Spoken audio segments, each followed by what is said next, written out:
Bonjour à tous, je vous invite à ouvrir votre Bible dans l'Ecclésiaste chapitre 3.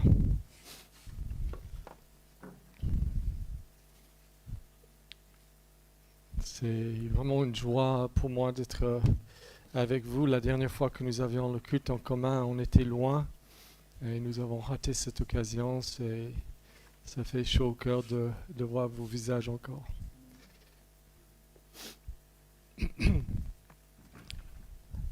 Ecclésiaste chapitre 3. La parole de Dieu nous dit ceci, merci. Il y a un moment pour tout.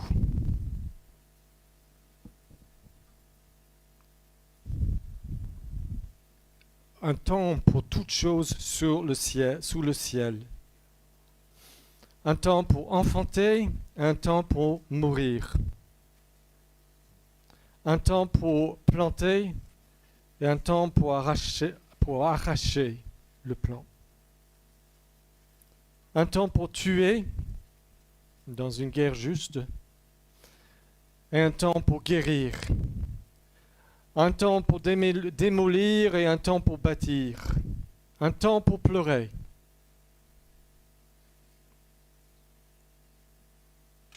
Et un temps pour rire. Un temps pour se lamenter. Un temps pour danser. Un temps pour jeter des pierres. Quand est-ce que le juif jetait des pierres? C'était une punition, n'est-ce pas? C'était la peine capitale. Ça pouvait figurativement parler d'un reproche. Et un temps pour ramasser des pierres.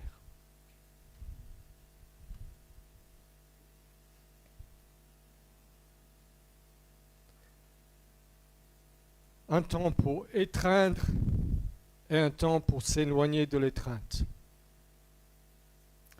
Un temps pour chercher et un temps pour perdre.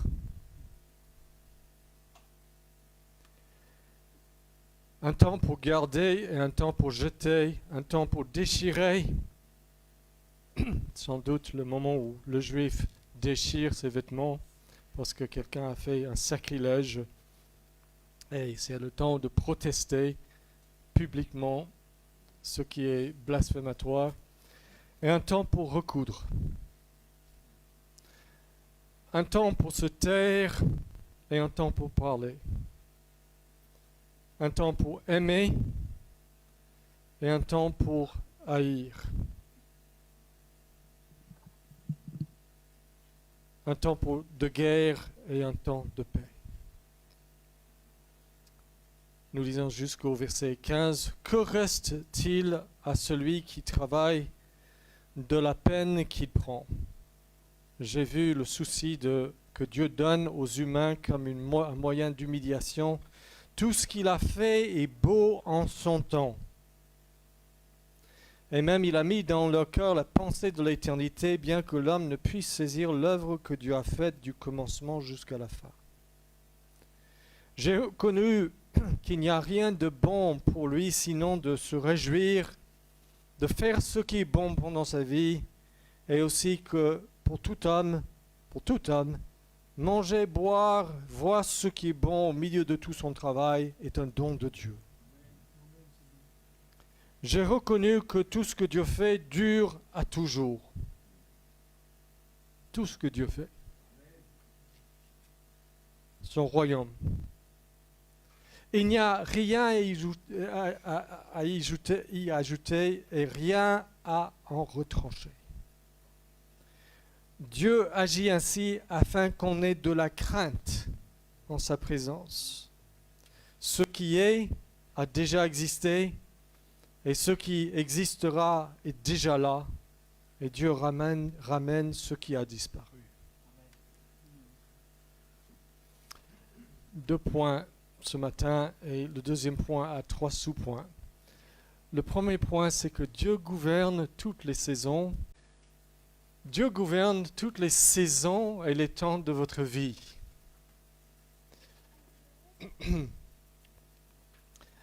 Il y a un moment pour tout. Le texte dit il y a un moment pour tout, un temps pour toute chose sur le ciel. Mais ce n'est pas vraiment le mot chose. C'est le mot shephet en hébreu qui apparaît 39 fois dans la Bible, 32 fois en dehors du livre d'Ecclésiaste et qui veut toujours dire ailleurs un désir ou un dessein qui plaît. Je vous donne un petit exemple. Je vais vous lire un passage qui utilise le même mot hébreu. Écoutez ceci, c'est Dieu qui parle.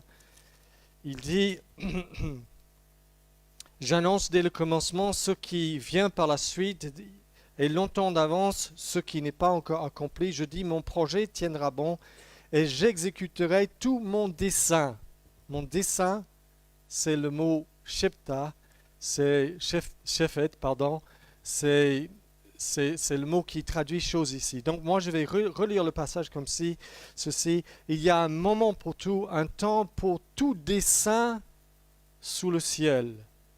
Tout but. Et ça c'est des buts humains. Parce que vous voyez dans la suite, c'est des activités humaines. Et il y a un temps pour enfanter et un temps pour mourir. Un temps pour planter et un temps pour arracher. D'accord ?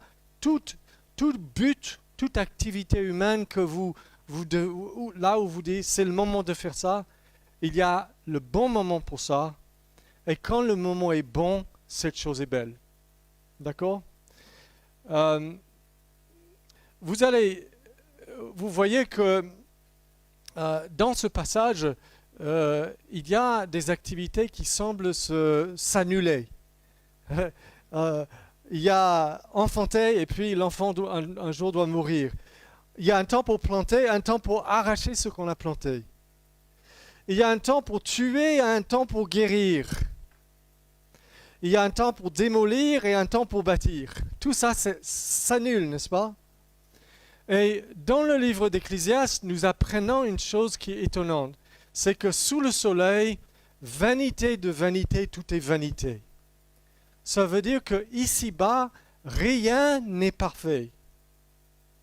Et Salomon, il dit dans le chapitre 2 qu'il a cherché partout à avoir un bonheur parfait, utopique. Il a cherché dans les plaisirs, il s'est fait tous les plaisirs possibles pour voir si c'est là, dans le plaisir, qu'il allait trouver un paradis sur terre. Son cœur n'était pas satisfait. Il a tourné vers le travail. Il a fait des gros travaux, il a bâti des palais, des jardins extraordinaires, on le sait. Et il a pensé, en faisant des choses, mon cœur va être satisfait et trouver son repos. Non, il n'était pas satisfait. Et il s'est dit, peut-être dans la sagesse, dans la philosophie. J'amasse toutes sortes de connaissances et j'ai beaucoup de sagesse. Je trouverai là un repos complet. Il a trouvé, il le dit, que quand la sagesse augmente, la misère augmente. Vous savez que qui est la personne la plus malheureuse, malade? Le médecin. Parce qu'il sait, il comprend plus que vous sa maladie. N'est-ce pas? Avec la sagesse augmente la misère. Donc il a essayé la folie. Il s'est dit, je vais me lancer dans la folie. Comme beaucoup de gens aujourd'hui. Et son cœur n'était pas satisfait. Vanité de vanité, il a découvert que dans tout ici-bas, il y a de l'imperfection. Il y a des choses, il dit, ce qui est tordu ne peut pas être redressé. Il y a des choses tordues dans ce monde, on ne peut pas complètement les redresser. Et pour cela, il veut nous marteler que vanité de vanité, ici-bas, tout est vanité. Pourquoi est-ce qu'il donne ce message? Pourquoi est-ce que Dieu nous parle comme ça? Parce qu'il ne veut pas que nous fassions notre nid comme un oiseau dans ce monde. Il veut que nous voyions que dans tout ce que nous vivons, le mariage, même le bon mariage, il y a des difficultés. Il y a des chagrins dans les meilleurs mariages, dans les meilleures amitiés. Ce n'est pas parfait. Dans les meilleurs métiers, dans tout ce que nous vivons ici-bas, la vanité est là. Et nous devons apprendre comment vivre dans un monde comme ça. Et il va nous montrer qu'il y a des saisons, des temps. Et ces temps, vous voyez, ce n'est pas des choses que vous avez choisies. Il y a un temps pour enfanter et un temps pour mourir. Vous ne choisissez pas ça. Il y a un temps pour faire la guerre et faire la paix. Personne n'a choisi de faire la guerre. Ça nous tombe dessus. Dans les années 30, 40, on était obligés. C'est tombé sur nous, Hitler. Il n'y avait pas d'autre issue. Et l'Ecclésiaste nous dit que nous devons comprendre qu'il y a ces moments différents de la vie qui viennent de la providence de Dieu, qui sont liés avec le fait qu'on est déchu. Et on n'a pas choisi, mais il dit, il y a un moment pour tout et un temps pour... un temps pour tout dessein sous le ciel. Et quand on va plus loin, dans le verset 11, il dit « Tout ce qu'il a fait est beau en son temps ». Et nous allons arriver à cela maintenant. Vous vous retrouvez dans un temps, parfois individuellement et en église, que vous n'avez pas choisi. Vous n'avez pas voulu ça. C'est la dernière chose que vous voulez vivre. Mais il y a une manière de le vivre bien. Et ce passage va nous l'indiquer. Maintenant, la première chose, et on arrive maintenant au deuxième point du message. Le premier point, c'était simplement pour vous rappeler que Dieu gouverne toutes les saisons de notre vie. D'accord? C'est lui. Dieu a fait toutes choses belles ou beaux en son temps. D'accord? Donc, le deuxième, c'est cette question. Comment est-ce que moi, je peux traverser ces différents temps, ces différentes situations, parfois douloureuses comme tout? Comment est-ce que je peux les traverser? Et il y a trois choses à savoir. Vous les voyez dans le verset 10, dans le verset 12 et dans le verset 14. Est-ce que vous avez remarqué comment ces versets commencent? Le verset 10, « J'ai vu ». Il a vu un truc. Verset 12, « J'ai reconnu ». Et il voit un deuxième truc. Verset 14, « J'ai reconnu ». Et il voit un troisième truc. Le premier, je vais vous les dire et on va les expliquer. La première chose, c'est que dans n'importe quelle saison de la vie, il faut que vous fassiez ce qui est beau, ce qui convient à ce moment et cette circonstance. Deuxièmement, il faut que vous vous réjouissez dans le bonheur que Dieu vous donne. Parce que Dieu insiste à vous donner du bonheur dans toutes les saisons de la vie. Vous allez le voir ici. Et troisièmement, dans chaque saison de la vie, il faut laisser ces saisons, et ceux qui vous apprennent, il faut les laisser faire grandir votre cœur dans la crainte de Dieu. Dans la crainte de Dieu. Ok, la première chose. Faire ce qui est beau et ce qui convient dans chaque saison. Donc, nous lisons dans ce verset 10, « J'ai vu le souci que Dieu donne aux humains comme moyen d'humiliation. » Une autre traduction dit, et je préfère, « J'ai vu à quelle occupation Dieu soumet les fils de l'homme. » C'est-à-dire, il vous donne un devoir dans chaque saison, dans chaque temps ou circonstance de la vie. Il a dit, j'ai vu à quoi Dieu soumet les hommes. C'est quoi? Et il dit ceci. Il dit, tout ce qu'il a fait est beau en son temps. D'accord? Maintenant, qu'est-ce que ça veut dire? Il y a des obsèques. Quelqu'un a perdu un être cher. C'est pas le moment de fêter et de rire, mais il y a quelque chose de beau à faire aux obsèques. Et ça, c'est pleurer. Pleurer avec de l'espoir, avec ceux qui pleurent. Quelqu'un qui n'arrive pas à pleurer à côté de leur ami qui a perdu un être cher fait ce qui est moche. Autant de se lamenter, il n'a pas de lamentation dans son cœur. Mais s'il trouve que c'est le moment de se lamenter, et il se lamente, et il pleure, on le regarde. En fait, je le regarde, mon Sauveur, aux obsèques de Lazare. Il a pleuré, dit l'Écriture. Et les gens ont dit combien il l'a aimé.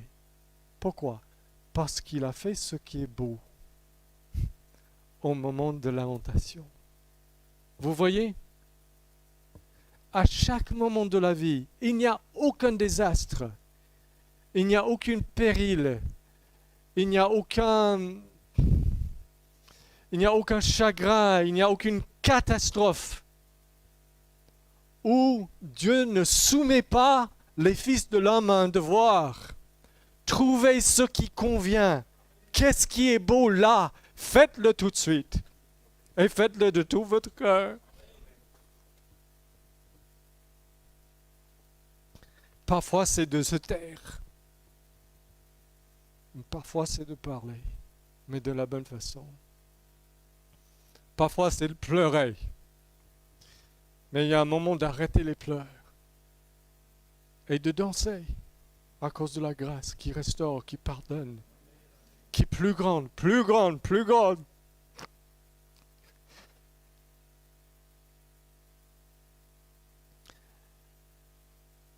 Même s'il faut reprocher parfois, à un moment, il faut arrêter de reprocher et faire juste le contraire. Juste le contraire. De consoler.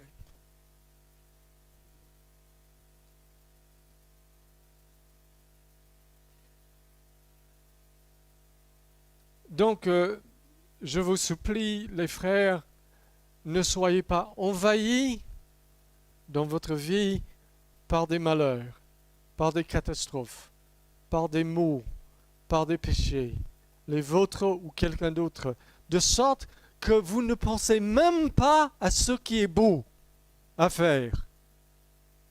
Vous vous emportez juste dans les peurs, dans les rancunes, je ne sais pas, dans plein de choses. Nous sommes tous charnels. Il y a la chair. Quand nous sommes sous pression, le mal est là et ça veut nous emporter. Et Dieu dit non. Il y a quelque chose de beau, de beau à faire là. Et Dieu vous soumet à cela. Faites-le. Faites-le dans la foi, l'amour, l'espérance. Montez au créneau en Christ et montrez au monde que nous vivons les choses autrement. Même les pires des choses, nous les vivons autrement. Nous ne sommes pas dévastés jusqu'à ce que nous ne puissions pas nous relever. Nous ne sommes pas pris au dépourvu jusqu'au point de perdre la foi. Non. Nous savons comment nous ressaisir. Nous savons venir à la parole, à notre roc Jésus-Christ, à nous confier en lui, à dire qu'il est sauveur, et il est sauveur du péché, du pire des péchés. Il a sauvé le brigand sur la croix. Il a sauvé Zachée. Il a sauvé Saul de Tarse. Il a sauvé David le roi.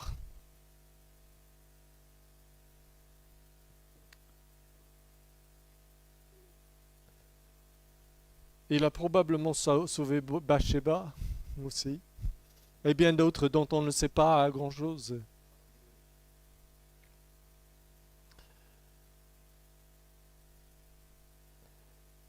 il y a un autre détail pour ce premier point, faites ce qui est beau au moment convenable. C'est juste de lire avec moi dans le verset 11. Tout ce qu'il a fait est beau en son temps. Et même il a mis dans le cœur la pensée de l'éternité, aussi bien que l'homme ne puisse saisir l'œuvre que Dieu a faite du commencement jusqu'à la fin. Pourquoi est-ce qu'il veut dire tout cela? Parce que parfois des choses arrivent et une famille perd un jeune enfant dans un accident de voiture. Et quelle est la première chose? Pourquoi? Pourquoi est-ce que cette question vient tout de suite au cœur de tout le monde, même les non-chrétiens? S'il n'y avait que le hasard, personne ne poserait cette question, parce qu'il n'y a pas de pourquoi. Tout est hasard, n'est-ce pas? Mais on pose cette question tous, parce que Dieu a mis dans notre cœur la pensée de l'éternité. Nous savons qu'il y a quelque chose, un dessein éternel qui est derrière tout ce qui arrive ici-bas. Nous le savons. Sauf le reste du verset dit que Dieu a mis dans notre cœur la pensée de l'éternité, bien que l'homme ne puisse saisir l'œuvre que Dieu a faite depuis le commencement jusqu'à la fin.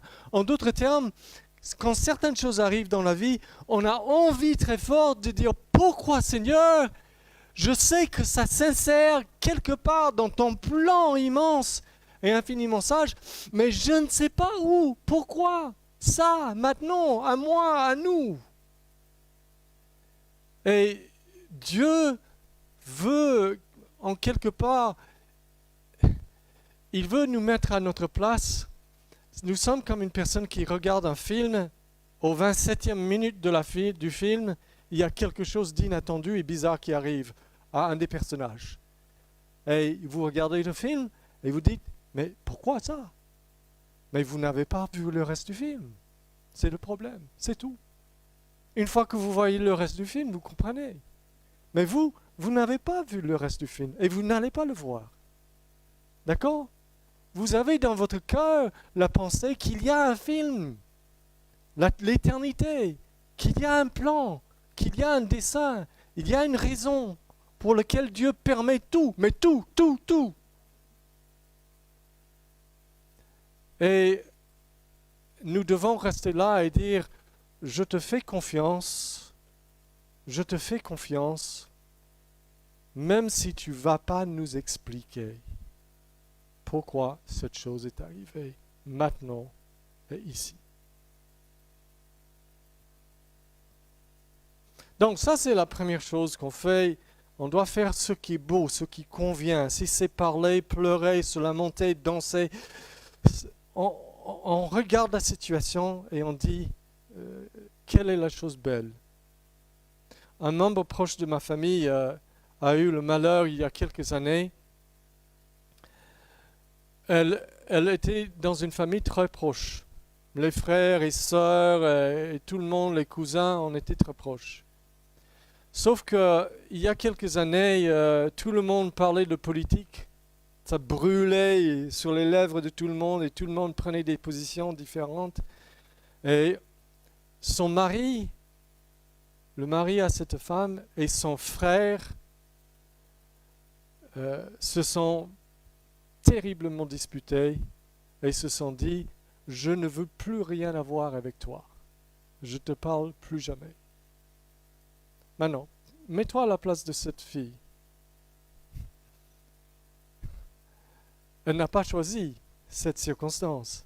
Elle est entre son mari qu'elle aime de tout cœur et son frère chéri. Mais il y a quelque chose de beau à faire là. Elle m'a appelé, elle sanglotait, jusqu'au point de trembler devant moi sur un écran. Et je lui ai dit, tu as quelque chose de beau à faire maintenant. Tu as monté au créneau.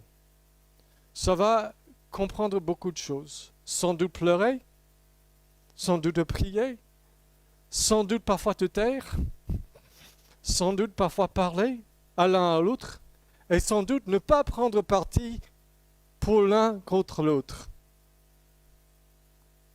Et sans doute, si tu joues ton rôle plein d'amour et de foi, tu vas être une colle qui empêche les pièces de s'envoler. Et tu vas pouvoir regarder dans quelques années, les gens vont dire, heureusement, elle était là. Et ce qu'elle a fait était beau. Et on a recousu les morceaux à cause de ce qu'elle a fait. Voyez-vous? Ça, c'est le premier devoir. Le deuxième devoir, c'est à partir du verset 12. J'ai reconnu qu'il n'y a rien de bon pour lui, pour l'homme, sinon de se réjouir et de faire ce qui est bon pendant sa vie et aussi pour tout homme, manger, boire, voir ce qui est bon au milieu de tout son travail est un don de Dieu. Souvent, 5 fois dans le livre, il redit un peu ce même commandement que Dieu vous commande de vous réjouir. Et notamment dans ce livre, de vous réjouir des joies simples et stables de la vie, comme manger et boire, et la vie de famille, l'amour du couple. Regardez avec moi dans le chapitre 9. Il le redit une autre fois de cette façon dans le chapitre 9. Il vient de parler de la haine, de la mort et tout ça. Et tout de suite, il dit, au verset 7 du chapitre 9, « Va, mange avec joie ton pain et bois de mon cœur ton vin, car Dieu a déjà agréé tes œuvres. » Tu es justifié, tu es pardonné, tu es un enfant de Dieu. Qu'en tout temps, tes vêtements soient blancs. Ça, c'est des vêtements de fête ou de festin.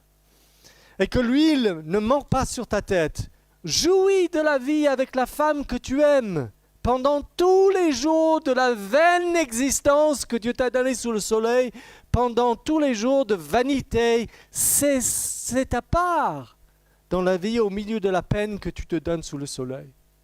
C'est une manière de dire, quelle que soit la saison qui arrive, la guerre ou la paix ou la maladie ou la santé ou le conflit ou la réconciliation, quel que soit le moment, il y a quand même à travers tout ça des joies simples et stables que Dieu lui-même insiste à te donner jour après jour après jour après jour. L'amour de ta femme, le manger et le boire, et tout cela, Dieu témoigne, ce n'est pas le mal qui est la réalité la plus grande. Ce n'est pas ce que l'homme peut faire qui est plus grand que ce que je fais.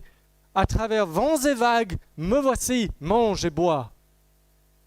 Et pour nous qui sommes chrétiens de ce côté de l'évangile, nous avons encore plus, pas simplement ces simples plaisirs de la vie qui témoignent de la bonté de Dieu.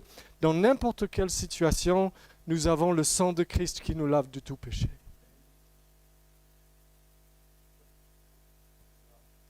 Nous avons le Fils de Dieu lui-même revêtu de notre humanité, avec ses plaies au ciel, à la droite de Dieu, qui intercède pour nous.